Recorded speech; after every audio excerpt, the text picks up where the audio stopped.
Hello, this is Ryan Hughes from the Pix4D training team.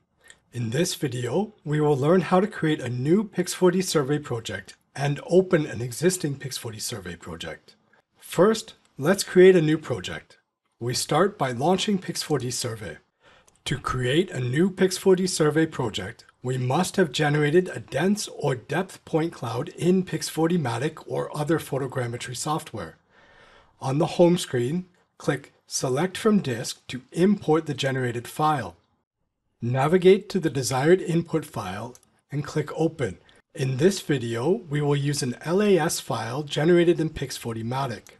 Specify the project name and path, which is where your Pix4Dsurvey project will be stored. Next, click Start to start the project creation.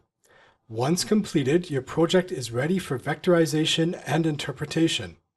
Pix4Dsurvey will automatically identify the coordinate reference system. If you would like to change it, you can do so by clicking on the pencil icon. Then simply enter your preferred coordinate reference system. If you wish to add more files to your project, you can import them by dragging and dropping them on the screen.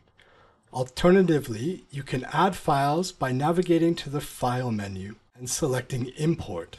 Now that we have created a Pix4Dsurvey project, we will close this project to discuss how to open an existing Pix4Dsurvey project. One method is to drag a P4S file and drop it onto Pix4Dsurvey's home screen. This will directly open the project in the Pix4Dsurvey interface.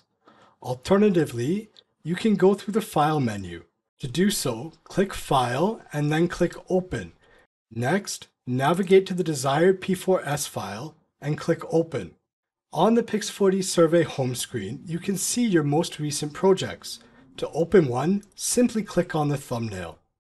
We hope this tutorial was helpful, and we will see you in the next video.